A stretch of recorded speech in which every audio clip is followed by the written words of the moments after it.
Subscribe to my channel and press the bell icon for the latest update. Assalamu alaikum everyone. Welcome to my channel Juice Kitchen. আজ আমি আপনাদের তৈরি করে দেখাবো বেগুনের একটা রেসিপি। রেসিপির নাম মশলা বেগুন বাহার। তাহলে ঝটপট দেখে আসি। চলুন কিভাবে তৈরি করতে হয় মশলা বেগুন বাহার।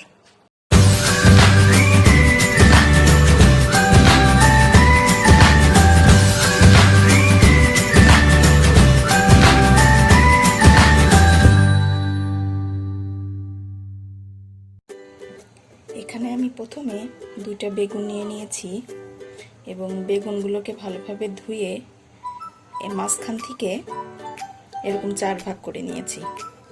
এবার আমি এতে দিয়ে দিব হলুদের গুঁড়া, মরিচের গুঁড়া আর লবণ 1/2 চামচ করে দিয়ে বেগুন দুটোকে ভালোভাবে মশলার সাথে মাখিয়ে নিতে হবে।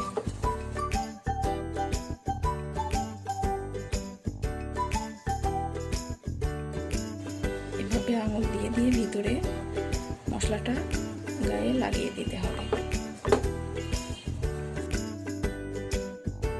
মাখানো শেষ। এবার আমরা বেগুনটা ভেজে নেব। বেগুনগুলোকে ভাজার জন্য চুলায় একটা প্যান বসিয়ে নিয়েছি। তাতে দিয়ে দিব পরিমাণ মতো সয়াবিন তেল। তেলটা গরম হয়ে গেলে তাতে বেগুনগুলো চারিদিক উল্টে পাল্টে ভেজে নিতে হবে।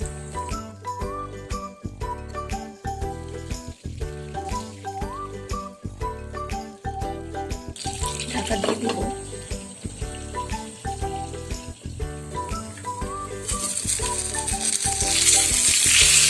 বেগুনটা এক সাইড ভাজা হয়ে গেছে।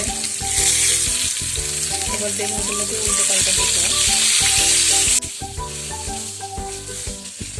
ঢাকা দিয়ে আবার ভেজে নেব।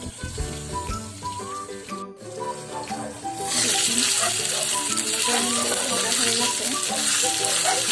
এবার এইগুলো তুলে নেব।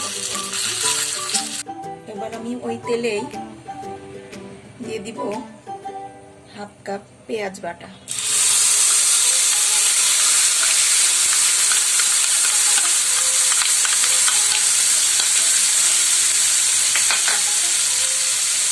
দিয়ে দিব 1 চামচ আদা রসুন বাটা।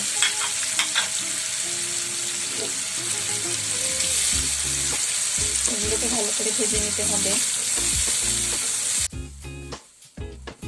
হালকা ভাজা হয়ে গেলে তারপরে আমি গুঁড়ো মশলাগুলো দিয়ে দিব। 1/2 চামচ লবণ, 1/2 চামচ হলুদের গুঁড়ো,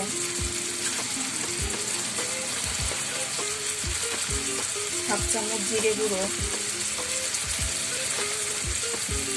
1/2 চামচ ধনিয়া গুঁড়া, 1/2 চামচ মরিচের গুঁড়া।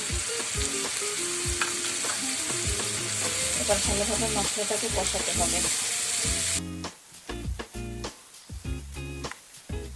মশলাটা মিনিট খানেক কষানোর পরে দিয়ে দিব 2 টেবিল চামচ টক দই,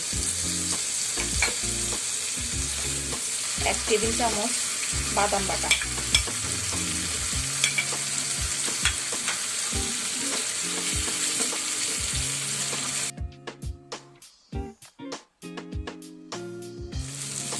মশলাটা কষানো শেষ।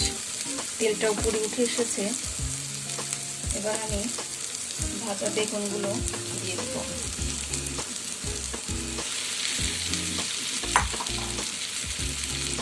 এবার সাবধানে বেগুনটাকে মশলার সাথে একটু কষিয়ে নিতে হবে।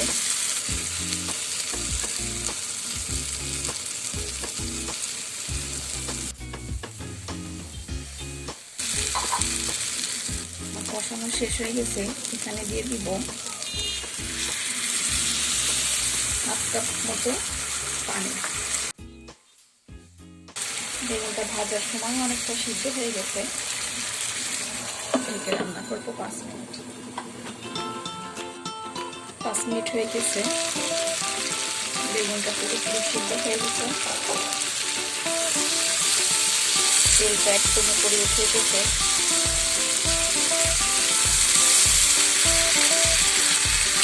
এখন দিয়ে দিয়েছে 2-3টা কাঁচামরিচ, 1 চামচ গরম মশলা গুঁড়া, 2 টেবিল চামচ ধনে পাতা কুচি। ঢাকা দিয়ে রাখবো মিনিট খানিক হয়ে গেছে।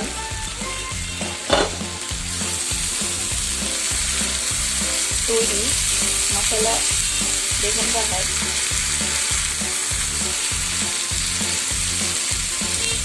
এবার ঢেলে নেব সার্ভিং ডিশে। তৈরি হয়ে গেল মশলা বেগুন বাহার।